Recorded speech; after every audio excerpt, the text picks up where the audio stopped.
Hey you guys, and welcome back to my channel, and today I thought we would read some of Betty White's If You Ask Me, and of course you won't. So, obviously this is Betty White's book, and also you can tell by the plastic on here that this is a library book. The plastic along with right there, where I'm not even sure if you can, there you go, see that right there. Hold on, let me see if this light is like too blinding.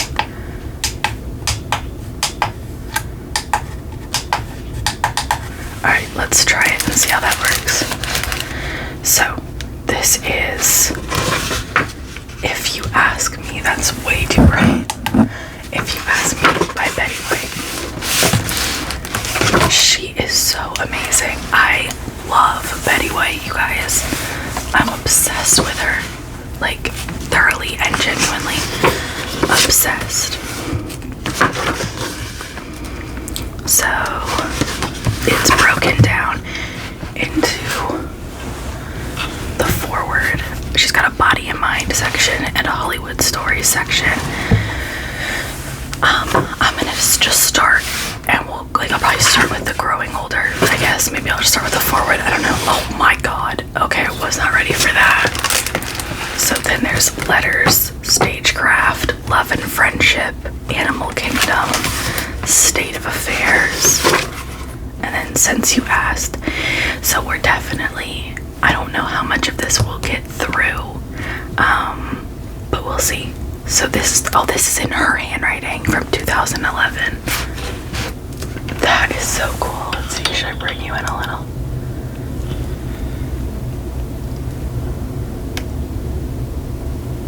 Alright, let's try that. So it says, one time I remember hearing someone ask my friend, George Burns, if he had read a certain book current at the time. George said, I can't read a book because I'm writing one. We all laughed. George could make anything sound funny, but he was absolutely right. Whatever else you may be involved in, writing a book takes precedence. There is that inexplorable due date staring at you in the face. By my 6th book, you'd think I would know better. Yet once again, I was thrilled when they asked me to do another one. I simply love the process, and not just because I can do it sitting on my couch with my shoes off and my dog by my side. Writing is my favorite thing. Betty White that's 2/14/11. Alright, we're gonna start here, and then basically what I'm gonna do is I'll just read, and then if you guys want the rest of this book, we'll do it, but just let me know. So this is the body and mind section. Look at her. Oh my god, I'm obsessed. Growing older. Old age isn't for sissies. I can't believe I'm getting old. Why do people ever say happy birthday? The list goes on. We've heard them all. However, if one is lucky enough to be blessed with good health, growing older shouldn't be something to complain about. It's not a surprise. We knew it was coming. Make the most of it. So you may not be as fast on your feet, and imagine an image in the mirror. You might be a little disappointing, but if you are still functioning and not in pain, gratitude should be the name of the game. Actually, and don't laugh, there may even be some upsides to aging. People treat you more gently. They may even think your years of experience make you wiser than you are. And somebody always finds you a place to sit down, whether you want it or not. Somewhere along the line, there is a breaking point where you go from not discussing how old you are to bragging about it. I've never lied about my age, but these days I seem to work it into conversations at the drop of a hat. Please stop me before I get to the point of, hi, I'm Betty White and I'm 89 years old. There's nothing to brag about. I didn't accomplish that age. It snuck up on me. There's even funny side to aging. If one has a warped sense of humor, if one has no sense of humor, one is in trouble. says, I joined the American Women's Voluntary Services when World War II broke out. I didn't know that. That's so cool. On reflection. In show business, the mirror obviously plays a big part in one's life, but early on, long before I started working, my beloved mother taught me another role the mirror plays. I can still hear her. Bets. You can lie to anyone in the world and even get away with it, perhaps. But when you are alone and look into your own eyes in the mirror, you can't sidestep the truth. Always be sure you can meet those eyes directly. Otherwise, it's big trouble, my girl. It may sound like a cliche, I realize, but oh, it's so true. On rare occasions, I have tried to prove my mom wrong. I stare back at my reflection, trying to prove and try to rationalize my way out of something, but it never works. Those eyes in the looking glass take on a life of their own. It still works, Mom, even after all these years. This is her mother, Tessa White. She looks a lot like her. Look at her with a puppy. Animal lover that I am. I often handed pets by owners at events and appearances. Old Davy. So this is the health section. These are actually really short. We might actually be able to do more of this than I thought. As the years add up, I am so grateful for good health I have been blessed with, and I don't ever take it for granted for a second. I make it a point to never let my weight vary more than 5 pounds in either direction. I wear glasses to read or drive. I have a 2-story house and a bad memory, so all those trips up and down the stairs take care of my exercise. I had my eyes done in 1976, and I have let nature take its course ever since. As for my hair, I have no idea what color it really is, and I have never intended to find out. My mother's hair never went gray, it just went mousy. So when mine started going that way, I just started tinting it, and I haven't stopped, and I never will. In terms of my weight, I weigh myself every morning. If I go up 1 pound, I take it off the next day. It's easy to take a pound off, you just skip something. But if it goes 3 pounds, it becomes more difficult, and one of them usually just stays there. Or 5 pounds, even worse. Sometimes those just stay. I watched it happen with my mother, so I figured it's easy to just take them off immediately, and if it's not too much of a sacrifice. I don't have a sweet tooth, but I do have a cocktail before dinner. I also love French fries and hot dogs. The famous Pink's Hot Dog Company in California actually named a hot dog after me, and since I eat mine plain with no condiments, it's called the Betty White Naked Dog. So if my weight goes up a pound or so, it's easy to find something to cut out to bring it back down. My obsessive addiction to crossword puzzles I chalk up as mental gymnastics. I love games and puzzles. On set of The Lost Valentine, a Hallmark movie, Jennifer Love Hewitt and her boyfriend Alex Bay and I played Scrabble during the lunch break. I always have a book of crosswords or acrostics in my purse, wherever I go. Whenever I've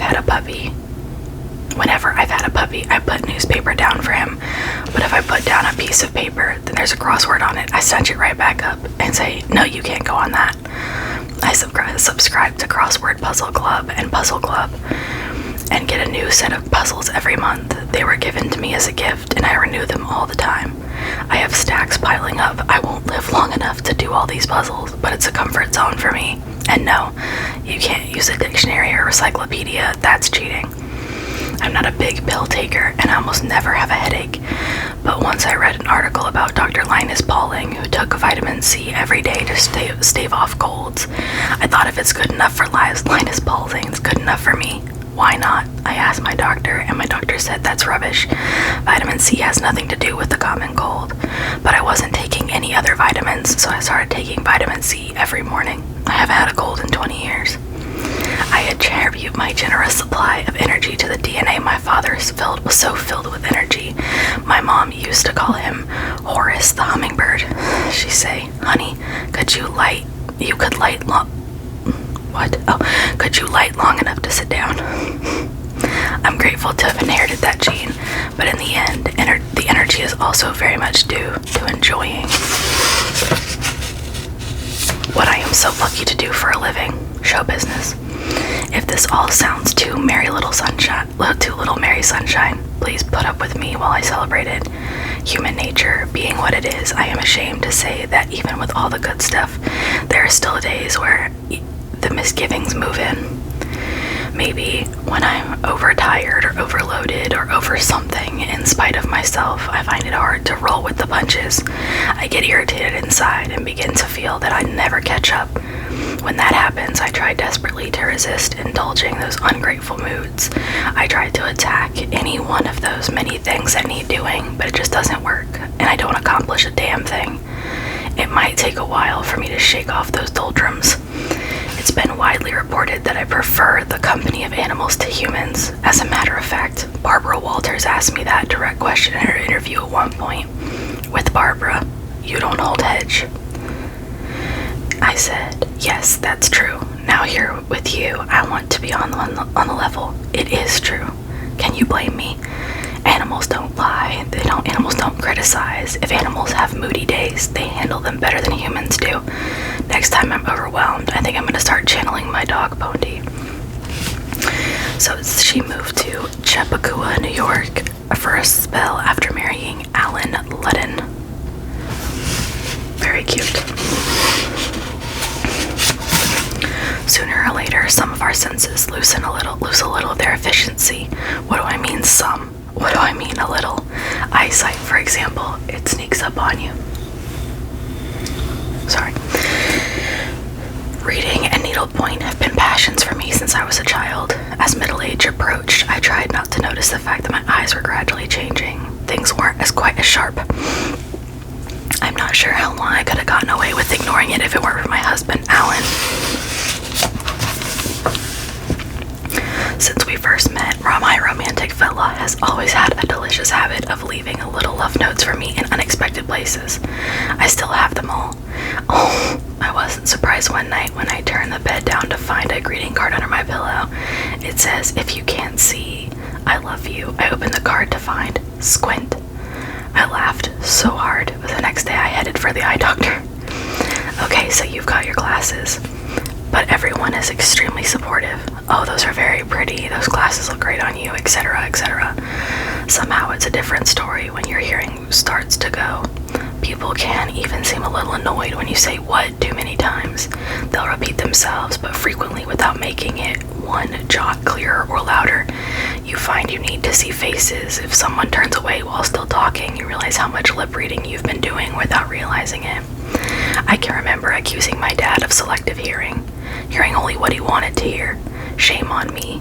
That was before I realized how isolated one can feel when she misses a key remark and loses track of conversation, but is loath to admit it. My father never enjoyed parties and avoided them whenever possible.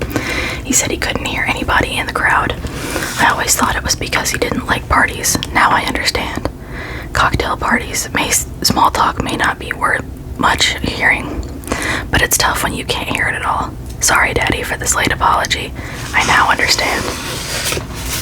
So that is her dad, Horace, I think. Sorry. So this is a scene from Bringing Down the House with Steve Martin. Okay. Humor. At the Screen Actors Guild Awards, my agent, Jeff Wattis, and I got there a little early because I was presenting an award with Alec Baldwin, and lucky me, this meant I didn't have to walk the red carpet. So we arrived and went straight to the green room to wait. We were sitting on a couch when Tim Conway walks in. Now, I am such a pigeon for Tim Conway. I look at him and I get hysterical. So Tim walks in and he looks at Jeff and says, "Don't get up." And he looks at me without changing his inflection at all and says, "I know you can." I know you can't. Jeff and I just broke out laughing. Not Tim, he plays it straight. Some people think they have a tremendous sense of humor. They make a remark and look at you and say, "Did you get it? Did you just hear what I say?" It just kills the humor altogether. For me, humor is about rhythm. It's like an ear for music. It's hard to explain. For instance, at the table reads each morning for Houghton Cleveland. You listen to the timing. You listen to learn the timing. You hear the other characters and you know when they're coming from, and it helps you map out the show. It puts you way ahead of the game for rehearsal. It's listening for the beat like music. You go through the table read and you just feel wait one beat, or no, less time. Don't wait that long beat. Say it quickly. If you think about it too much, you screw up the timing completely. I think what helps my comedic timing most were those breakfast and dinners growing up. I was raised with such funny parents who told marvelous stories. I'd be sitting there as a kid, wanting to add to the conversation, wanting to jump right in with an idea, but if I had blurted something out, it might have ruined the moment. It taught me a lot about the power of waiting. Still, sometimes something hits my brain and my mental editor falls asleep and it comes right out, and it's simply less funny than it would have been had I waited a beat. I remember being on set with Alan, trying to explain it to him once, listening to him deliver lines, thinking, oh, he should have waited a beat. But he kept doing the scene the same way, kind of rushing through it. I was cringing. When I finally mustered the courage to mention it to him, he did not take it well. That's an example of when a wife and husband shouldn't work together. I kept my mouth shut after that, and a good example of the importance of your mental editor. Yo, she was beautiful, dude. She's so pretty. Enthusiasm. I think everybody needs a passion, whether it's one passion or 100. That's what keeps life interesting. If you live without passion, you can go through life without leaving any footprints. You might leave behind pleasant memories in the minds of friends and acquaintances, but those dissipate quickly. You often hear about people who can't wait to retire. When they're 65 years old, that's when they'll start to live. I think that's so sad. My father was a workaholic who just could not stop working. He would talk about all the things he was going to do when he retired at 65, and you knew he was whistling in the dark. Sure enough, he died at 64 and a half. He just couldn't face it. I'm so fortunate that I not only have a passion for my profession, but that profession allows me to indulge in my other passion for animals and work for their welfare. If I was in any other profession, people might not listen to me. I know I'm fortunate, and boy, am I grateful. I rarely hear the alarm clock. Even when I have to get up early, I'm usually awake before it goes off. I need about 4 hours of deep sleep and I'm good to go. I chalk it up to my passions and enthusiasm. I can't imagine living any other way. This is her with Bandit, aka Bandy. I later named my production company after him. Oh, how cute. We're gonna do this. We'll do this one and then we'll be done. This is Hollywood Stories. So this is the 2011 Screen Actors Guild Awards with the girls from Hot in Cleveland. Valerie Bernatelli, me, Jane Leaves, and Wendy Malick. Okay, Hot in Cleveland. 63 years in this business, and I still find it difficult to refuse a job offer. That would be a hangover. What? Oh, that would be a hangover from the early days when jobs were hard to come by, and I always thought each one might be my last. I do manage to utter the no word if the schedule isn't overload or the script doesn't appeal to me, the latter being the real issue. Not long ago, I agreed to do a guest stint on a new pilot. I insisted on provoso that I would not be involved if it got picked up as a series. It was to be a one shoot only because my schedule was packed. The pilot was called Hot in Cleveland, starring Valerie Bernatelli, Wendy Malick, and James Leaves. Now it can often take months to learn the fate of a pilot, but only after 3 weeks the show got an order for 10 more episodes from TV Land Network. It was the first original scripted show TV Land Network had ever done. They were best known for rebroadcasting many of the old classics. When producers asked me if I would do a couple of additional episodes, I reminded them of our initial agreement, but reluctantly explained that my calendar was just too full. But thank you so much. Of course, I wound up doing all 10 shows. Actually, the pilot had been a delightful experience. The girls were a joy, the writing was fun, and it had a very happy set. So what's to walk away from? The TV Land folk were very pleased with the warm public response to the show. So pleased that they finished the 10th show, I got a call from my agent, Jeff. Betty, he said, great news. They've picked up Hot in Cleveland for 20 more shows. I remember holding the phone for a minute and then said, no, Jeff, that wasn't the agreement. My schedule hasn't let up. I don't know how I could possibly do it.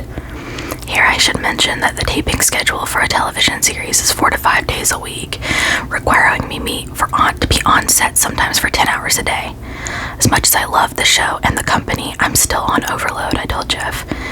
There's no room whatsoever to work on the series. P.S. Guess who was signed on for all 20 episodes?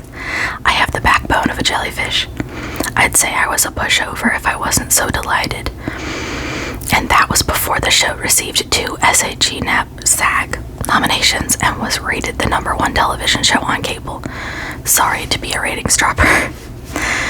What absolutely boggles my mind is if I find myself in yet another hit series, having a ball with a wonderful cast and crew. One of those once in a lifetimes is a blessing. 2 of them is a privilege, but 3 out of 3, I owe someone big time. So this is Larry Jones, the president of TV Land, hosting Saturday Night Live. So Saturday Night Live, between doing a Snickers commercial to be run during the Super Bowl, hosting Saturday Night Live, and starting a new series, Hot in Cleveland, 2010 turned out to be, as they say, a very good year. As a result, people kept congratulating me on my big comeback or resurgence. Thanks, guys, but I haven't really been away. I've been working steadily for the past 63 years. Granted, since those gigs, some folks may feel they've gotten something of a Betty White overdose. Never. You can never have too much Betty White. It was a huge and wonderful surprise when the Snicker Bowl commercial was turned up in the first spot of the Super Bowl. We didn't expect that when we filmed it one early, cold Saturday or California afternoon. Or California morning. Good Lord, I can't read. The idea was I was playing football with a group of nice young men. I wound up with me being tackled into a pool of icy, muddy water. A great stunt woman took the actual tackle. I just lay down in the puddle in the same position where she had landed.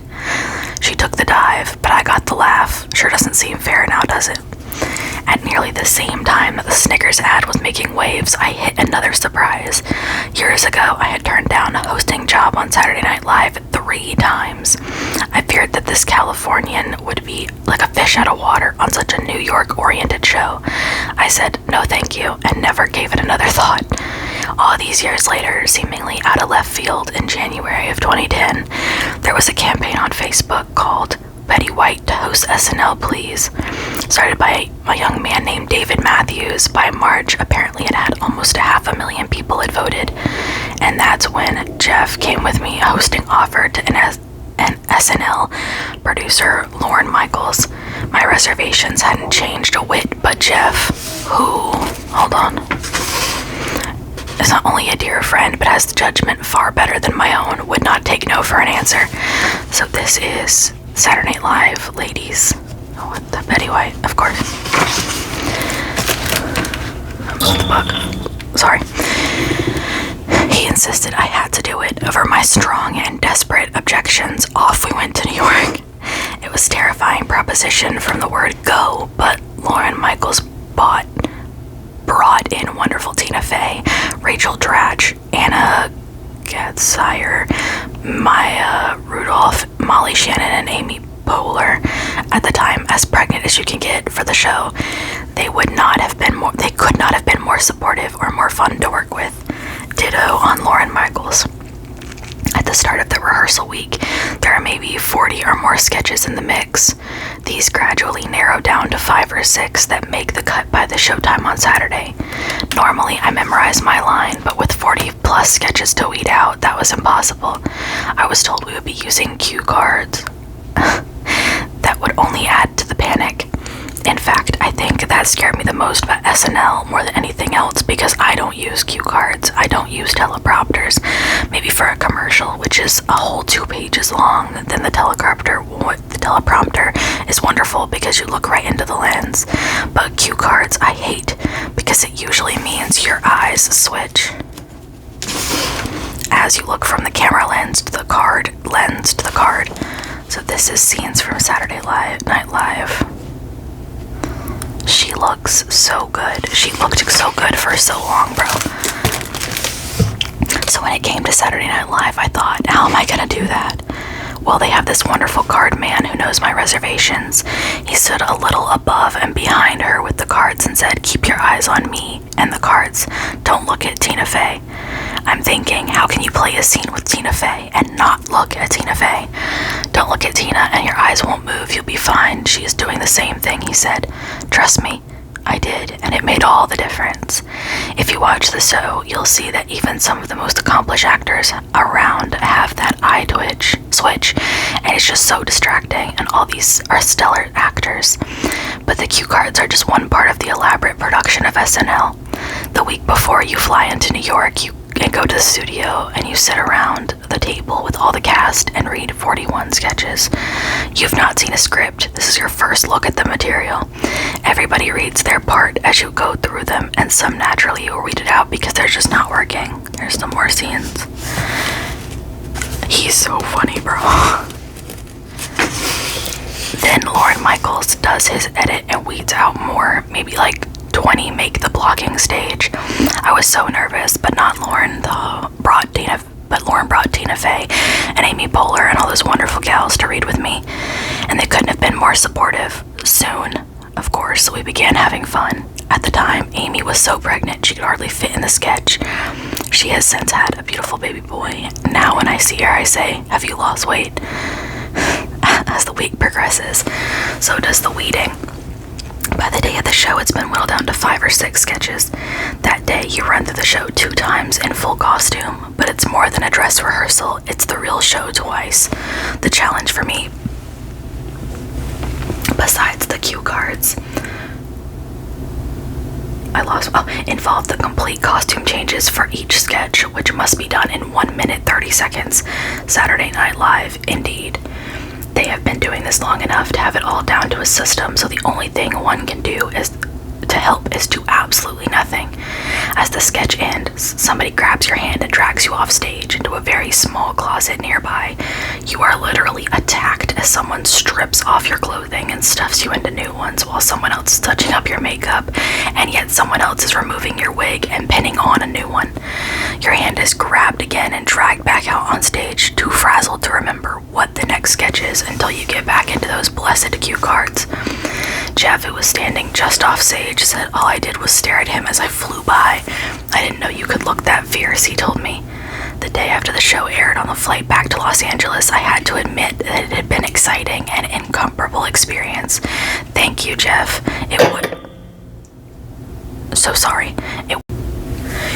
Thank you, Jeff. It wouldn't have happened if it weren't for you, I said. Jeff replied, well, it's about time. As a chance would have it, Saturday Night Live brought me my 7th Emmy Award. The day it was announced, Jeff called wanting to know that I think he deserved the Emmy. Truth be told, he absolutely should have accepted the award. With her cast from the Mary Tyler Moore Show, Ed Asner, Mary Tyler Moore, and Ted Knight. That show won 29 Emmys. That's insane. I'm gonna sound super young here, but this guy looks so familiar to me. Anyways, I gotta look up what he's on. Alright, awards. I know it sounds like a cliche, and I've discussed it in my interviews and other books, but it's the truth. I truly believe a nomination in and of itself is the greatest honor one can receive for one's work. When you are nominated, you get it all sorted out in your mind, not who's going to win, but that you yourself are not. And that's not being coy, that's being realistic. At the Screen Actors Guild Awards in 2011, I was nominated for Outstanding Performance by a Female Actor in a Comedy Series, and the actors with whom I was nominated with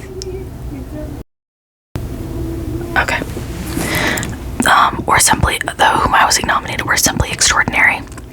Tina Fey of 30 Rock, Jane Lynch of Glee, Eddie Falco of Nurse Jackie, Sofia Vergara, I can never say her last name, of Modern Family, and me for Hot in Cleveland. When I saw the competition, it took all the nervousness away. I thought, this is great, but I'm never gonna win. When my name was announced, I was simply stunned. I nearly had forgotten I was nominated, and if you think I was in shock, you should have seen Jeff. He looked at me, and the color just drained from his face. Meanwhile, the girls from Hot in Cleveland were jumping up and down with excitement. They were, if possible, more delighted than I was. As with the instances when I've won previous awards, it'll happen so fast. There's always a striking and sudden contrast. One minute you're sitting at a table, wherever that may be, and next you're on stage. You've been sitting in an audience long enough that you know your environment around your table, you know who's seated nearby, but you get up those steps and turn around and suddenly you see a whole nother overview of the audience, and that's overwhelming because you haven't thought of all those people in that great big auditorium. You've only thought about the tables nearby. When you turn around, the impact of what you see scares everything out of your head that was ever there.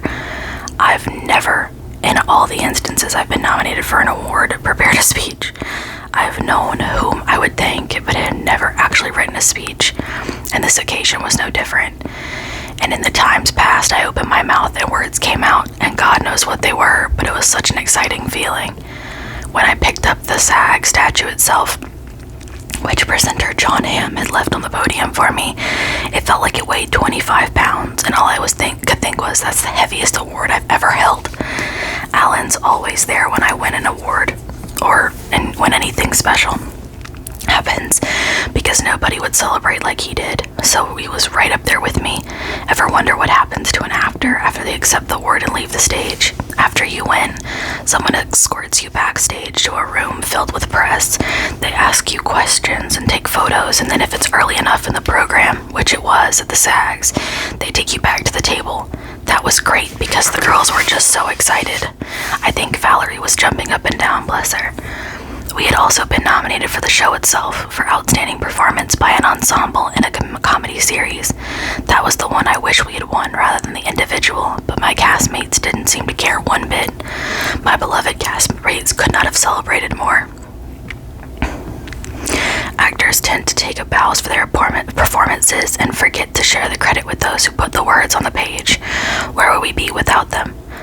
To be blessed with good writing is such a privilege, and I have been so lucky. Shows like The Mary Tyler Moore Show and Golden Girls have lasted over time thanks to some of the best writing in the business, and I am forever grateful. The morning after the SAG Awards, we had a table read for Hot in Cleveland.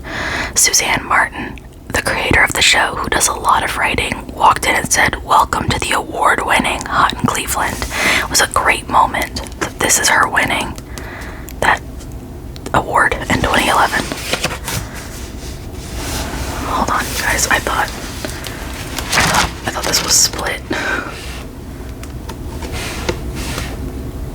Oh, you guys, we're not finishing that. I've got all of these. We're gonna cut here at name dropping because this video is getting out of hand, but let me know if you want more of this Betty White book. We've got about another 200 pages or so we could do about 2-ish more videos finishing up our lovely, beautiful woman Betty's story here. I adore Betty White, so it was a blast reading this. I hope you guys enjoyed this video. Please do let me know if you want more of this because I'll happily read it, and I will see you guys in the next video.